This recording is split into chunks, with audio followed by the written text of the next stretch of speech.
and this is Medicare for All, the podcast for everybody who needs healthcare.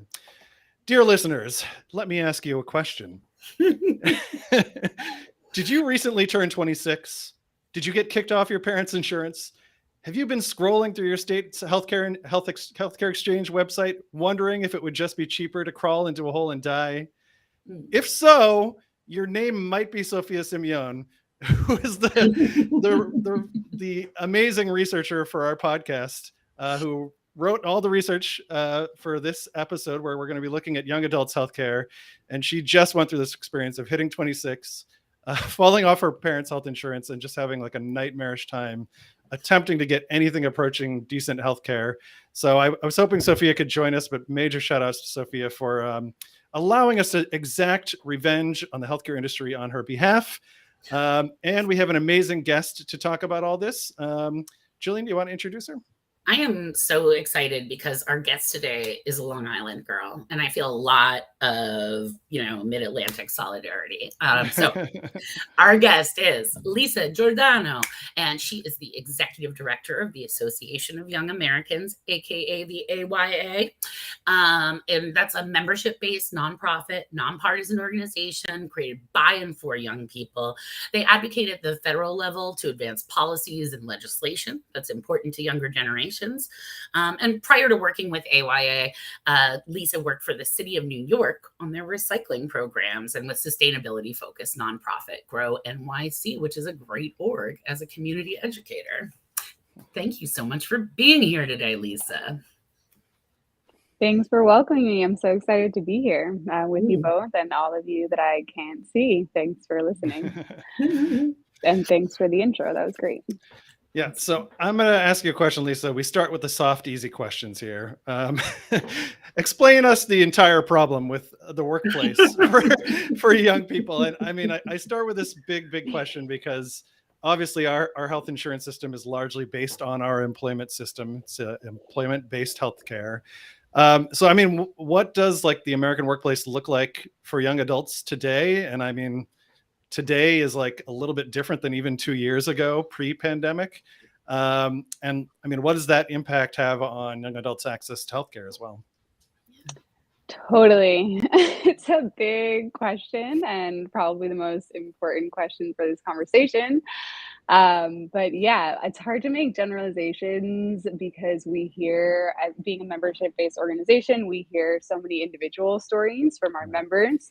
However, something that you find is that there are sort of like threads that are foundational to every story that you hear. And when we're talking about the workforce for young people, there's so many common denominators among everything that we talk to members about. We are a part of the gig economy. We're very different from our parents' generation that came into their careers at possibly the best time in this young country's history in the post-war economic boom. Obviously, the GI Bill and the growth of suburbs aided them in having very lucrative careers at a very young age. And then it was sort of expected that we would follow in their footsteps. But that's not at all what happened. Although we expected to have a similar outcome, we kind of went to college with this idea that we would turn out like our parents, like go to school for 4 years, come out, get some cushy job, pay off all of this like debt that we were hearing about, and then like have our benefits lined up for us, like nice cushy employer paid health insurance. And that's Are you telling me that didn't happen? Not exactly what happened for us. So most of us started working in like service jobs or something to pay off the like insurmountable debt burden that we had. I worked in a cafe. I went to Berkeley, UC Berkeley, which is supposed to be like the best public school. And then I came out and I worked in like a coffee place for like a couple of years. And I was just like, I don't really know what's happening here. I have so much debt. I can't even breathe. But I had to do that while I was balancing this work at the nonprofit because I wanted to work in like public service, but they obviously don't pay anywhere near what you need. So basically the workforce for us was like gig jobs, like service. If we wanted to do meaningful work, we had to accept like very low paying entry jobs and then Mhm. work some 3 other jobs to carry the debt burden. And then what does this mean for healthcare? So everything. Mhm. Obviously, none of these jobs provide healthcare. And so a lot of us, like, we're still on our parents until 26. 26 isn't that long after you graduate from school, and it Mhm. goes by like that. And so like most of the members that I speak to regularly were kicked off their parents and went like at least 2 3 years without health insurance. A lot of them like Oh, wow. started families during that time, incurred like thousands of Mm. dollars in debt going to like pregnancy appointments, etc. Mhm. So yeah, the workforce is not stable. It's definitely not easy. It's tough out there. And what does that mean for healthcare is equal instability. So that's kind of where we'll start off on a positive note. On a positive note. Yeah. Yeah, that's great. That's great. Um, yeah, so and I was just reading that the uninsurance rates are actually the highest for young adults that are aged 19 to 34. Do you think that's because of these kind of factors that you mentioned about instability in the workplace? 100%. Yeah, I think that our parents' generation were set up a lot better than we were in terms of like entering into stable employment and then having their Mhm. health insurance taken care of. But people still in the healthcare world talk about the issue as if it's like mostly only for older generations, not knowing the Mhm. statistic about young adults being the most uninsured age group. So that's like a narrative that we try to break down, especially on the Hill, and like in the healthcare world, that like where young people are struggling to find affordable care, access affordable care. I have one member who is deaf actually in Colorado, and he hasn't had insurance for the past, I think it was 8 years. He's now 32, and he Mm. said, Wow. I have it written somewhere. He said like the best plan, the lowest plan that he could find on the market for him and his condition was 187 a month for only one doctor visit. So he just goes without and incurs medical debt while being Mm. disabled. So I'm just Mhm. like, yeah, we're out here. Wow. Yeah, and that's also, I mean, to me, it's kind of why watching Amazon workers organizing and some of the gig economy organizing is really exciting. I remember for a while there, looking at like union decline, union density and representation decline. It was actually, if you looked at adults above the age of 25, there was no union decline. It was almost all among young workers who were Yeah. just being more and more forced into casualized work, and there was just this massive drop off in decline in young adult quality of work and benefits and pay and all that other stuff. Um, and I think it just, it forces a lot of young adults into kind of working poverty essentially, which often comes with lack of insurance. So, We should really thank Totally. y'all for bringing back unions. right. Yeah. You're doing a great Seriously. job. We And made if it cool previous again. generations hadn't screwed you so bad, maybe you wouldn't have the impetus to do that. So maybe you should be thanking boomers. So very true. Yeah, a little note on that as well. There's a lot of like stigma around us not like being in these like stable Right. careers, and that Yeah. like we're like lazy, entitled, this whole and like we eat too much avocado toast, I think was like an argument I heard at some point. I've heard that. Yeah. Um, but I think as someone who like manages and hires young people and like our entire like workforce at AYA is young people, we like as a growing nonprofit often have to like hire people to work part-time, and they're juggling like 3 4 part-time jobs, and Mm. like the quality of work is impossible. Like there people are saying that we don't work hard or something, but it's like you literally cannot, your cognitive function is impaired when you're working like 4 jobs, and then you have to think Yeah. about how you're getting between one and the other. Like you can't even turn out quality work. And before coming on as director, I also like was in that position of working a couple of part-time jobs with AYA, And it's like, it's so difficult. And so I think that there are all these stigmas placed on us of being like lazy and entitled, but it's like, Mhm. you really can't like focus to even get your shit together Mhm. when Mhm. you're so stressed between jobs. So yeah, I want to break Yeah. down that a little bit. Mhm. Another thing that sort of works along those lines, I think, is assumptions about people living with their parents, right? Mhm. We know that like it's the greatest number of young adults living with their parents since the Great Depression, actually, right now. And I know there's a lot of stigma around that as well. Totally, yes, and so many of the members that I speak to, we often do interviews with people over Zoom, they'll be in their parents' basement, like, they're in their Mhm. parents' house, they're like, "Oh, yeah," like, the parents would be there in the background, they're, like, in their late 20s, and we're talking about, like, inability to access healthcare, inability to pay their student debts, like, having to shoulder medical debt and student debt simultaneously, like, Mhm. pay some of them have, like, diabetes and have to pay insanely high insulin costs, and it's just, like, people when they make judgments and overgeneralizations about like people living with their parents, they just don't see all of these factors that are like impeding us from moving forward in the way that previous generations did. And there just hasn't been enough time for the government to develop policy solutions to these issues. So it's like, what do? We just have to adapt, and that if that means like having to save in our parents' basements, like people can judge us, but it's like actually the smartest thing we can do to adapt to the situation. Mhm. I think, Yeah, yeah. yeah, yeah. Yeah. I do feel like, young adults are definitely marginalized within the workplace and also kind of um, filtered into certain occupations and industries, which I think, along with communities of color, tend to be frontline, were exposed to the pandemic disproportionately type of occupations.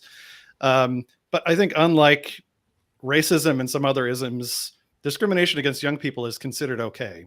There's no laws against it, and there's almost not any Totally. stigma against it, right? I mean, Mm. Yeah, and if we make any comments about, like, older generations, we get, like, called slammed. out for Yeah. ageism, Right. Yeah. super slammed, even if we're giving the facts Mhm. about how things, like, disproportionately impact us, and Mhm. also in the workplace, when we do finally get there into, like, the career, we're working ourselves up, it's like we don't have the same, like, expert, like, experience or opinion Yeah. as some of the older people in the Mhm. room with us, and then there's also a lot of, like, looking down in that way, like not understanding that we need to like be exposed and build ourselves up and make mistakes. So I think that there's like it's difficult when you do finally like start to make it, and then you're like, oh God, I'm the youngest person here by like 10 years, and no Right. one even looks at me. So yeah, Yeah. that's a thing. So I mean, in addition to like all these different kind of factors that are like, generation specific, there's this kind of overall misconception in our society that young people are super healthy. And we were talking before this, before we went live here, but Ben and I actually both got involved in the movement for single payer healthcare because we got sick in our early 20s. So we know from experience that this is untrue. And I was wondering about your members and how they're experiencing that, right? Totally. Yeah. And I think it's like one of the most important things to bring up in this conversation. And you both know, obviously, from the firsthand experience. But I listen to these stories as well all day. People, again, who have, I just spoke to someone who had diabetes. So this like instance is sticking out in my head. But just like he was diagnosed in his like last year of college. So he was about to graduate with all the student debt. And then he found out he would have to pay like insulin every month, which like the costs are Mhm. insane. Right. And then, I mean, people have accidents. It's like, it's not even like, even like a chronic long-term thing. People have just small accidents that will then impact them and raise their medical costs for their Mhm. entire life at any age. There's like no, people seem to associate that with older age, but like we're out in the world doing things in the same way, like whether it's transportation, cars. I mean, automobile deaths are like Mhm. were almost equivalent to pandemic deaths Mhm. last year. And that happens very much to young people who are less experienced in driving. Whole myriad of different risk factors that face younger generations. But Working three also, like, jobs and being exhausted on the road. Mhm. exactly, not Yeah. being able to think straight, see straight while you're driving. And then disability. So many people are, a few of our members were born with their disabilities, and others had accidents that made them disabled. But that's definitely not an age specific thing. Can happen at any point in life, and that is a condition which will incur you a lot of medical debt if you don't have access, or if you're not privileged to have access to care. So Mhm. yeah, I really want to push back on that sort of narrative that like young people are healthy, because it's like absurd, Mhm. as I'm sure you both know from your experience. Yeah. Well, one of our most fun experiences with that is the healthcare industry's attacks on Medicare for all. So I thought I would share with folks an ad by the enemy, which is the Partnership for America's Healthcare Future. That's a very Woo. Orwellian phrase for it's like the future for good things. But that's the group of pharmaceutical industry, health insurance industry, some in the hospital industry, chambers of commerce to fight Medicare for all and the public option together. It's like all of the policies that might stop the healthcare profiteers and make healthcare all right in some respect or another. So I want to just Anything play good you. in this world, anything good Yes. in this world, they're in it, Yeah. So I'm just gonna play this ad. It's 1 minute long, and we're gonna latch onto one phrase in particular that you will see actually in every single attack ad on Medicare for all. So we'll see how well our technology works here. There we go.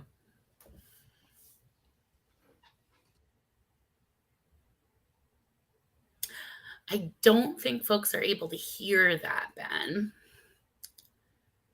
Yeah, I can't hear it, but I can see it, and it's something.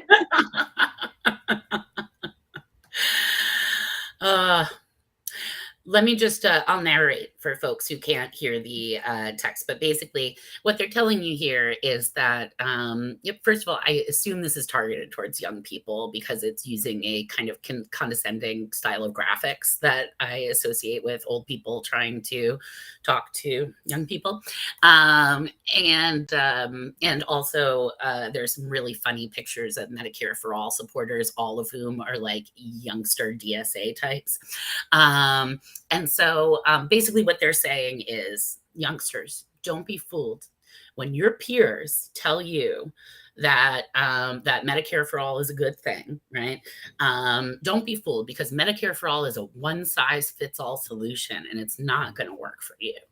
And I think like that ties into some things that we've seen over and over again, particularly targeted at young people, saying you're not that sick, and so you don't want to have to pay for healthcare for all these people who are sick when you're invincible and young, right? Totally, have definitely heard that one before. That is a real one. We actually partner with an organization called Young Invincibles. I don't know if you all know them, but they Oh yeah, are there we named go. right after this, and they work predominantly on healthcare as well. But yeah, it's I'm what if you want to ask me something like directly related to the clip. I don't know, Ben, if there's anything that we wanted to grab from that particularly, or if you want me to just comment on that. Yeah, no, it was just this when you tease apart this one size fits all narrative, this is the phrase that you're going to hear over and over and over again attacking Medicare for all, that you can't have a one size fits all plan, which to me it's like only one size of health plan does fit a human. That's the healthcare you need, covering the healthcare that you need. Like Yeah. a comprehensive care fits a human, and it's not like health coverage is not like a sweater where we all need a different size or something. But I think what they're really going at there, I think, is mostly young people. They're saying, well, if you're young, and they're going to try and market this to young people as if they're paying more, right? That, they shouldn't have to pay for the comprehensive health plan that an older person or a sicker person is going to need. So they're trying to do a little bit of divide and conquer. Let's divide the people who self-identify maybe as healthy and don't think they are dependent on the healthcare system, and divide them against those who feel that they are more dependent on the healthcare system. So I just wanted to ask you about this tactic, and does it work? And does it reflect the realities of young adults and their interactions with the healthcare system? You were talking a bit about this already, though. Totally. Yeah. And I think that this is an argument that we hear from a lot of different groups. I mean, particularly the healthcare Mhm. industry, but I think it reflects a lot of larger issues with our society as a whole. Just and obviously the care economy has become a lot more like popular and common and understood since the pandemic. But I think that something that we're trying to fight for in the future is like a better understanding of the care economy and that we are interdependent. We're responsible for one another. Like helping my neighbor helps me. Like when you're doing well, I'm doing well, and so we're trying to change this like notion that the US was started like 300 years ago as like a startup that was based on like competition and and exploitation really, and Yeah. this sort of like competitive market ideology has come to dominate everything that we think about and do, including healthcare, which has no place in that conversation. And so when we talk about healthcare, we need to both talk about the cultural like phenomenon and values that have created this sort of like market-based, competitive, out of reach, inaccessible system. And then also just like from the youth perspective, we I think need to understand that when we invest in our like older generations and we're investing in them being healthy, like we're also well. Like when our families are well, we are well. And the same goes for older people, for younger people. It's like investing in our preventative care will create a better world, a better sustainable future, healthier, better, cognitively stable, the whole thing. It's like I think it's important to recognize that we are responsible for one another, and by working together to put our resources toward, as you said, like one size fits all system is the best way that we can all be cared for and have access to care. Yeah, done with the Old Navy brand marketing for the Maybe we healthcare should system. reappropriate one size fits all for the Medicare for all movement. We should. It's great. Yeah, totally. Whether And- it's They're like Jayapal usually says like everybody in, nobody out, and I'm just like Yeah. imagining everyone in this like big sweater together. that's adorable, and I intend to make that TikTok later on. I'll give you credit. Yeah. Like, what you said about like cognitively stable folks, like this reminds me of one thing that is so important for young adults, which is that the kind of onset of so many different kinds of mental illness really happens in your 20s and your early 30s, right? So dealing with mental health care has got to be one of the issues that's really most pressing for young folks right now who are trying to find healthcare that works for them. 100%. Yeah, and then they're calling us the therapy generation, right? It's like we're more I think we're more interested in solving a lot of these things and like getting to the Mm. root. I mean, I know so many people who are like going into therapy, who are really interested in therapy, who are looking for a therapist, who like love their therapist. So everyone that I know is very like interested in addressing these mental health issues. And again, as you said, it is something that comes up in late 20s, early 30s. So many of my friends are sort of like starting to struggle at this point with things that they might not have encountered before, and whether it's depression, anxiety, different mental illnesses that come up. But I'm also just noticing the rise in popularity. Like Biden just released that huge mental health agenda. And we Mhm. got so many responses from members who were like super excited. A lot of them doing work in the space, wanted to like bring mental health into like the healthcare system. And so I think, and especially for youth and like LGBTQ youth, we hear a lot of our members that are like struggling with gender issues or sexuality. Suicide rates are really high among those groups. And so, yeah, I think it's one, becoming more popular, two, still really expensive and inaccessible, and three, sort of this like new development that has a lot of potential in the healthcare realm. But as I mentioned, like it's out of reach for most people who don't have the privilege of access. So I think that that is really important in the healthcare conversation when we're talking about young people. Right. And just beyond, I mean, one of, we've been kind of talking about the coverage of young people through family plans up through age 26. This is something that was, created by the Affordable Care Act back in 2010 when it passed. But of course, this only benefits you if your parents have a family health insurance plan that you're eligible to stay on until you're 26, which is not at all the universal experience of folks. And it, Mhm. in a way, it's like, if your family has a little bit of privilege and has access to a family health insurance plan, the ACA kind of extended your privilege a little bit longer. And those who do not share that privilege are basically no better off than they were during when the Affordable Care Act passed. And just to be clear, your parents can have health insurance, but they might not have a family health plan, which can be extended to their children. It's very common for two adult parents to have like individual plans to just cover themselves or them and their spouse through the workplace. It may not be a family plan, which a lot of employers don't offer at all, or they offer it at really, really high costs that not everyone can afford. So I was wondering if we can just pause and talk a little bit about the folks who are falling through the cracks of the system altogether, are not able to access health insurance or have really off and on experience being churned in and out of insurance coverage. Totally. Yes, that's a big topic. I guess I'm going to start out with some of our members that are children of immigrants and like come from immigrant communities. I find that ACA is like a big topic among a lot of them because some of their parents didn't have citizenship even when they were growing up. It took them like 10, 15 years to actually get their citizenship. Obviously, during that time, they had zero health coverage, and then during that time incurred additional medical debt, which like kept them further in a difficult situation. Now, as like adults, they've all had to find their own health insurance. Many of them just haven't. So, I mean, that's like one sort of demographic, but so many people as parents didn't have stable employment. They didn't even understand that like healthcare was a benefit that you could be offered for free. It's like not even conceptualized by a lot of people. And then, yeah, all these like stipulations, like you get kicked off after you're 26, I think speak to the brokenness of the system in general.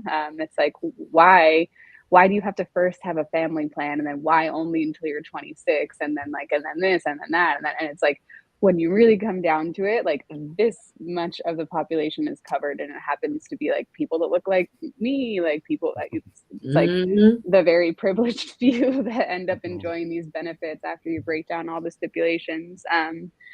But yeah, ACA has been great for a lot of reasons, but it's so the stepping stone. And I think that's something that we feel strongly at AOA. It's just was a very first step that we should be looking at as like a win, but we have so much more work to do in terms of ensuring accessibility because it, as you mentioned, it only really has served a select few, and for young people, like the privileged among us have really enjoyed its benefits. So yeah.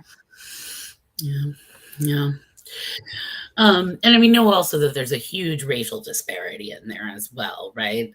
Between, in terms of folks who have family plans. You mentioned, immigrant communities, right? And in general, communities of color tend to have, higher unemployment rates, which means less likely, and you're less likely to be employed in an industry where your family is going to be covered. So, ultimately, this ends up kind of inequality on top of inequality on top of inequality, right?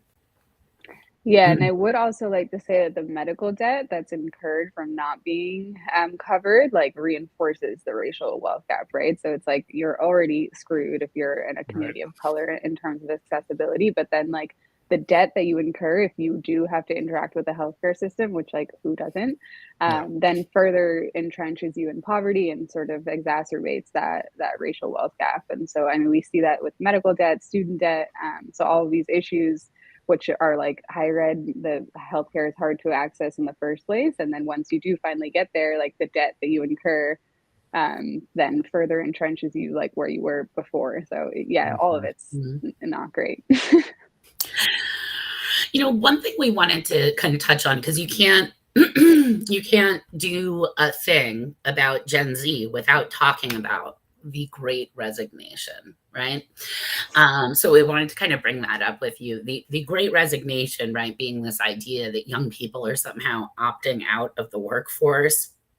I mean, in general, the public narrative of this really ties into some of the things that you said before about this like assumption that Gen Z is lazy or just, sitting around munching avocado toast,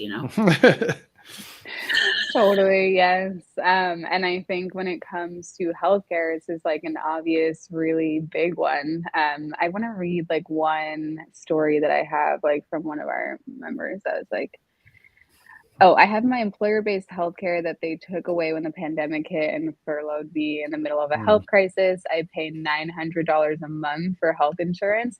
Luckily, I don't have any medical bills to be paid.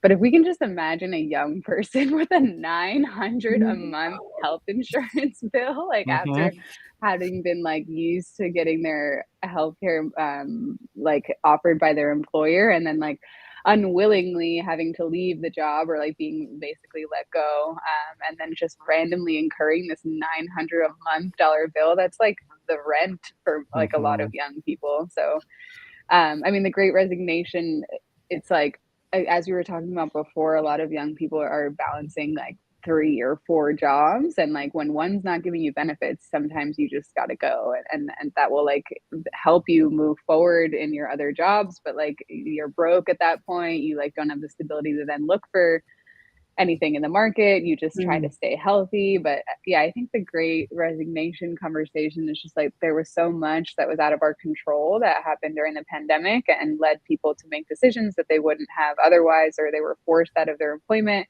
And so then you have all these people without jobs, without healthcare, and then being blamed for being like lazy. It's just Mhm. like so frustrating because 1-2 you're like, punch right there. Mm, yeah, I'm like, who is Mhm. not connecting the dots here?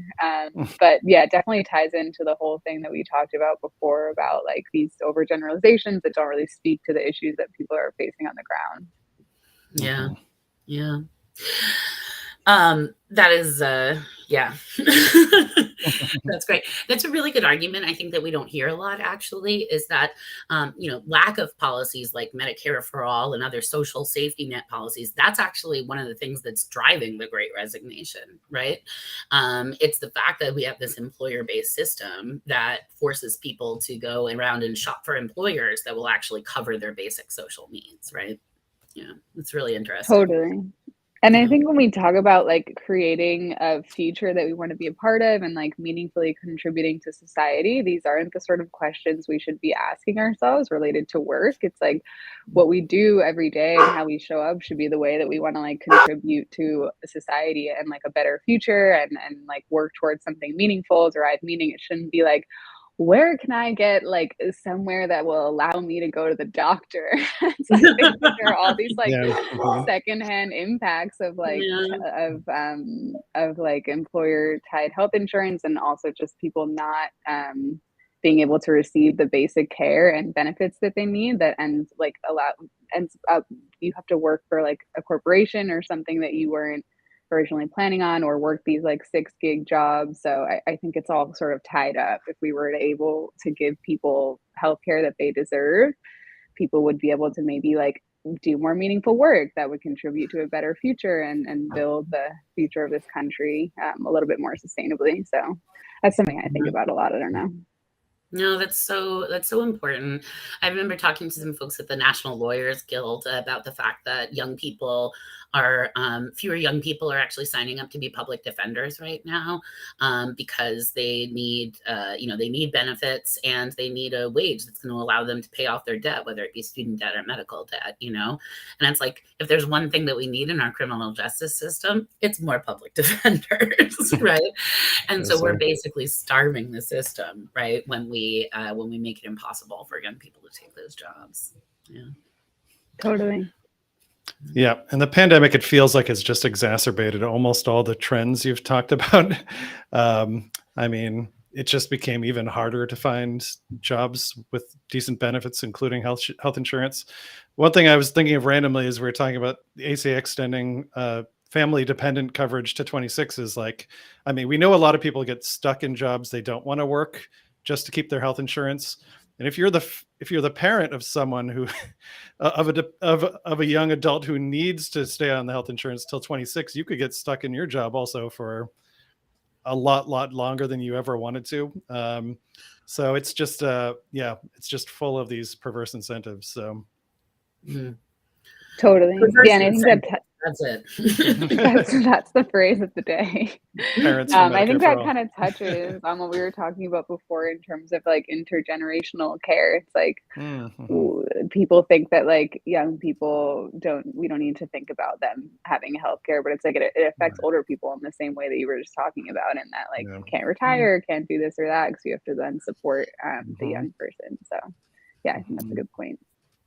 Absolutely. So I just want to close by asking a little bit more about the Association of Young Americans and your organization. I mean, what kind of work are you all doing to, fight for a more equitable healthcare system for young Americans, but also all Americans? Just tell us some more about like the organization, how people can learn more about it, and what y'all are doing to fight back. Yeah, totally. Thanks for asking. So we work at the federal level only. So we advocate for federal legislation, and in the healthcare space, Medicare for All is obviously like our biggest policy initiative. But we also support sort of smaller, incremental reforms. So last year, Maryland passed a piece of legislation that established a pilot program to subsidize healthcare specifically for young people in the market. Hmm.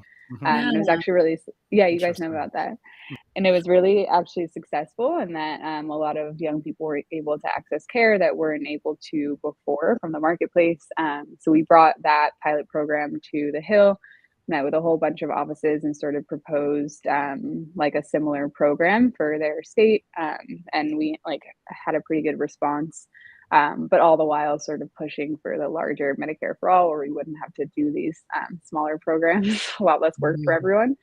Right, But right. then, yeah, and then we kind of work on like other issues within the healthcare space, like reforming the healthcare system at large, so that we're considering like mental health, like maternal health, and all of these other like sort of taboo subjects in the healthcare world to be part of traditional healthcare. So yeah, we definitely do a lot of meetings on the Hill. We meet with a lot of offices, and we meet with a lot of our members as well, bring those members into meetings. And then we work to endorse and support legislation that sort of aligns with our vision for the future of healthcare for young people.